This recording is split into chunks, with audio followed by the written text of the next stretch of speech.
Assalamualaikum warahmatullahi wabarakatuh. Alhamdulillahirabbil alamin wa bihi nasta'in ala umuri dunya waddin. Assalatu wassalamu alal asrofil anbiya'i wal mursalin sayyidina Muhammadin wa ala alihi wa sahbihi ajmain. Amma ba'du. Izin memperkenalkan diri, nama saya Iqbal Kurniawan, NPM 2021020109. Kelas F, jurusan Hukum Tata Negara, mata kuliah Filsafat Hukum Islam. Dosen pengampu Bapak Hervin Yoki Pradikta MHI. Baik, di sini saya akan mempresentasikan pertemuan yang ke-10 yang berjudul prinsip-prinsip Maqasid Syariah. Jadi Maqasid Syariah itu secara bahasa Maqasid Syariah terdiri dari dua kata, yaitu maqasid yang artinya kesengajaan atau tujuan, dan syariat artinya jalan menuju sumber air. Ini pula dikatakan sebagai jalan ke arah sumber pokok kehidupan. Adapun tujuan maqasid adalah untuk kemaslahatan manusia. Kemaslahatan dapat direalisasikan dengan baik jika 5 pokok dapat diwujudkan, dipelihara, yaitu yang pertama ada agama, yang kedua ada jiwa, yang ketiga ada keturunan, yang keempat ada akal, dan yang kelima ada harta. Tujuan syar'i dalam mensyariatkan ketentuan-ketentuan hukum kepada orang-orang mukallaf adalah dalam upaya mewujudkan kebaikan-kebaikan bagi kehidupan mereka, baik melalui ketentuan-ketentuan yang daruri, haji dan tahsini. Syatibi berpandangan bahwa tujuan utama dari syariah adalah untuk menjaga dan memperjuangkan 3 kategori hukum.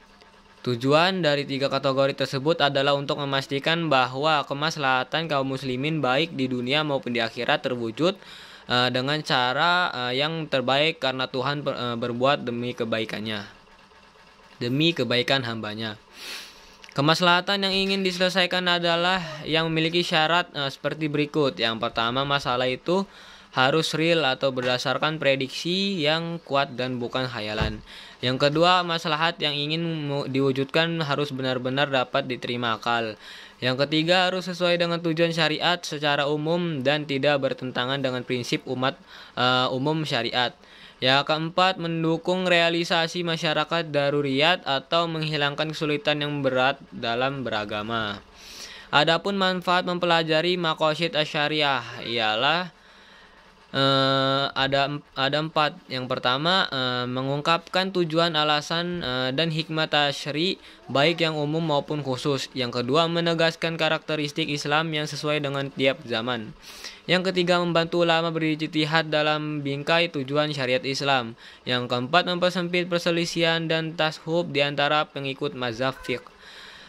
Pelengkap maqasid syariah. Yang pertama, pelengkap maqasid ad-daruriyat.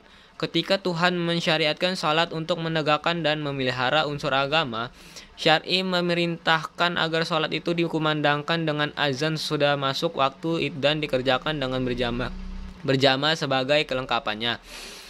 Yang kedua, pelengkap maqasid hajiyat.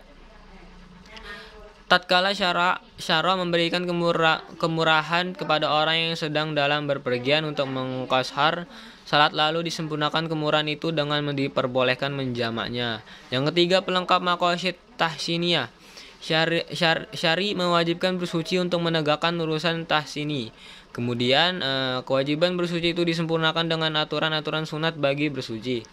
Tatkala syar'i mensunahkan menyembelih hewan kurban, disempurnakan perintah itu agar binatang yang dikurban dipilih dari binatang yang tidak cacat. Sebagaimana dijelaskan dengan berulang kali bahwa tujuan hukum perundang-undangan ialah untuk mewujudkan kemaslahatan dan menolak kemudaratan bagi manusia. Maksud tersebut dapat terwujud karena perintah dan kewajiban syariat dilaksanakan dengan sebaik-baiknya dan dijauhi segala larangannya. Pengetahuan dan pemahaman yang benar mengenai sebab-sebab perintah itu dikeluarkan menjadi pendukung utama untuk menaati perintah syariat, karena sebab-sebab syariat dikeluarkan selalu mengikuti status hukum musababnya. Artinya, jika status hukum musababnya adalah wajib, maka wajib pula hukum sebab yang terjadi perantaranya. Tidak ada bedanya dengan perintah-perintah syariat, larangan-larangan dan mempunyai perantara-perantara yang mengantar pada perbuatan itu terlarang. Tidak logis apabila suatu perbuatan itu dilarang sedang perantaranya diperbolehkan. Oleh karena itu, perantara dari suatu larangan yang kuat seharusnya mengikuti status hukum yang diperantarai, yakni terlarang juga. Berdasarkan ketentuan tersebut muncullah dua kaidah penting, yakni yang pertama sesuatu yang menjadikan kewajiban sempurna karena wajib adanya.